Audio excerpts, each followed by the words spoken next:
Alors, je viens de rajouter les deux moyennes mobiles Tenkan et Kinjusen. Donc, celle en noir, c'est la Tenkan-sen qui est à 9 périodes et la Kinjusen, la bleue, qui est à 26 périodes.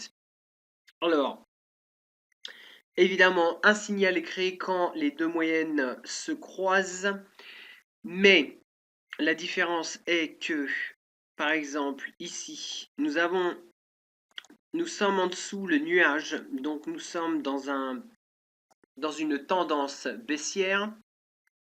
Et là, vous avez un signal d'achat avec la Tenkan qui croise au-dessus et le prix qui monte aussi au-dessus de la Kijun.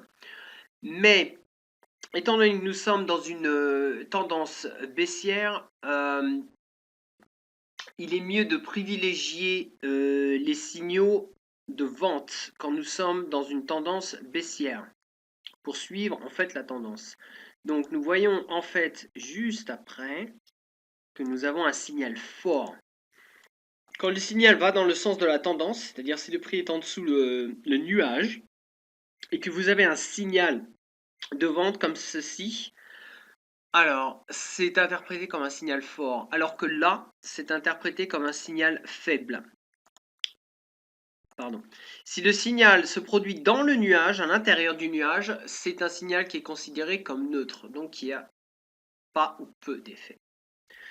Donc, vous voyez bien qu'à partir de là, on a bien une cassure franche au niveau de la Kijun et de la Tenkan-sen. Et ensuite, ça suit son cours. Et regardez bien, ça reste toujours plus ou moins collé à la Tenkan. Et en général, on sort une fois qu'il y a une cassure au niveau de la Kijun-sen. C'est-à-dire que quand il la rattrape, et tôt ou tard, le prix la rattrape, hein, et casse et ferme au-dessus. Là, il y a un retest, et là, possibilité de repartir encore en vente avec un signal fort qui arrive ici. Alors, voilà, c'est exactement la même chose pour ce qui est d'une tendance haussière. Donc, signal fort quand la Tenkan-sen croise la Kijun-sen, mais quand ça se produit au-dessus du nuage et quand évidemment nos bougies sont au-dessus du nuage. Donc, signal fort. Et signal faible dans le cas où nous sommes sur une tendance haussière au-dessus du nuage et que nous avons en fait un signal d'achat, mais qui se produit en dessous du nuage. Ça arrive, et ça peut être aussi un début d'une nouvelle tendance. Mais ça, c'est au fur et à mesure de pratique et d'expérience que l'on peut interpréter ces signaux-là. Maintenant, j'ajoute un autre composant, qui est le dernier d'Ishimoku, qui est à mes yeux le plus important, et qui s'appelle Shinkuspan. Le Shinkuspan n'est tout simplement qu'une indication de momentum. Donc, il vous indique la puissance de votre tendance, si elle s'arrête, quand elle se résume, et elle est aussi utilisée pour vous aider à trouver vos supports et vos résistances. Généralement, c'est assez fiable. Je vous donne un exemple. Par exemple, ici, voilà. Là, vous avez un support assez fort. Donc moi, je m'en sers toujours pour, pour signal. Je m'en sers toujours alors pour support et résistance. Et je m'en sers aussi comme signal d'entrée quand je vois un changement de tendance ou même une continuation. Là, par exemple, voilà, entre ces points-là, j'ai tracé donc une résistance et un support. Alors, en général, quand je trace et que je prends comme référence en fait la Kinjusen, donc cette ligne de momentum, les supports et les résistances sont toujours en ligne avec le plat du nuage ou la moyenne Kijun-sen. Donc ce qui est assez précis et fiable. Autre chose, cette ligne de momentum vous donne une photographie, une mémoire de momentum. Par exemple, si on prend ici, on est au-dessus du nuage et vous avez en fait, quand vous êtes par exemple là, on voit bien qu'il y a une cassure, elle se retrouve en dessous la tendance. Si vous projetez 26 périodes, pardon, si vous projetez 26 périodes, parce qu'en fait, cette ligne a un retard de 26 périodes. Voilà. Donc ce que vous voyez là-bas, en fait, vous êtes ici, à ce moment-là. C'est-à-dire que là, ce qui est quand même un moment crucial, donc là, en fait, ça vous donne un signal de vente alors que vous êtes ici.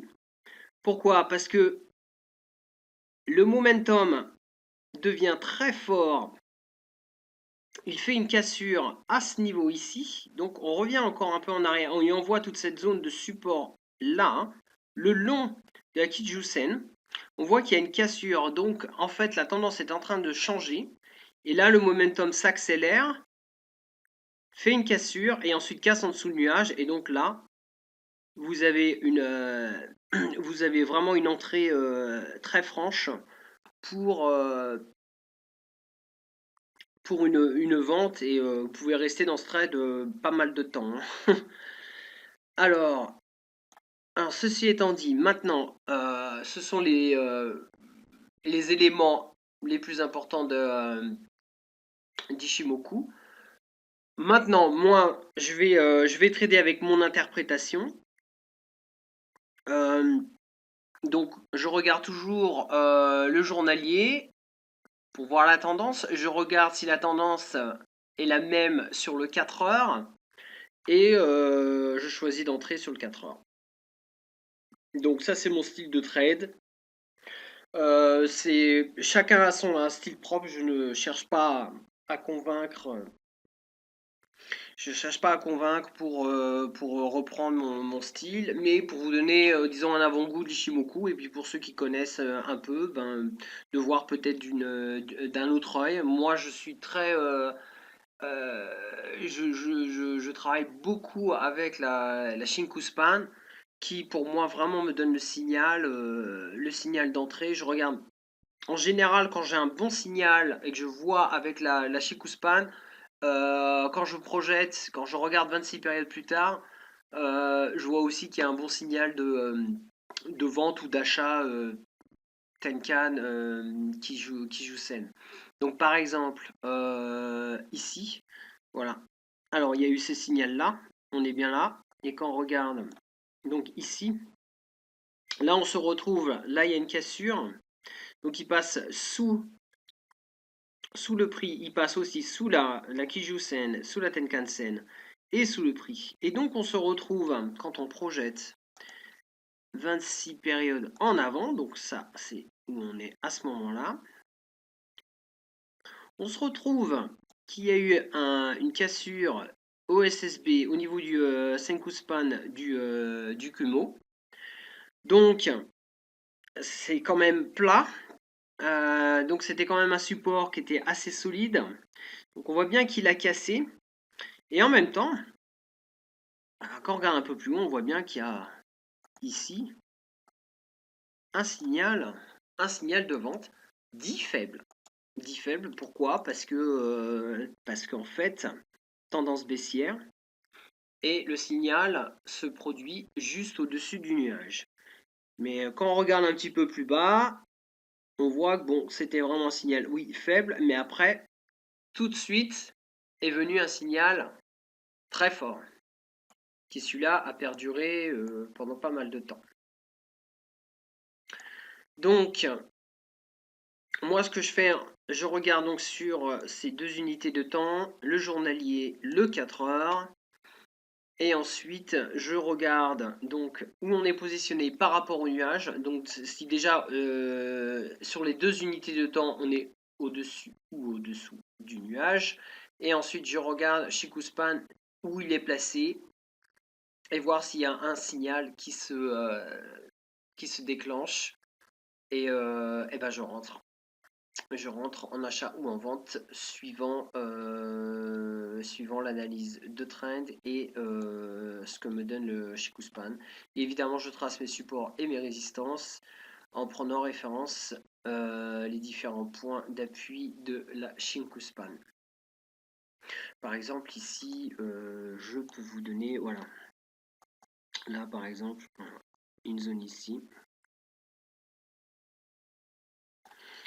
Il y a une zone là, une zone ici. Ouais, ici. Donc en fait, voilà. On voit bien que là, on voit bien qu'ici, voilà, ça descend, ça monte, ça descend. Donc ça fait un range, ça fait une pause. Et en fait, ça nous fait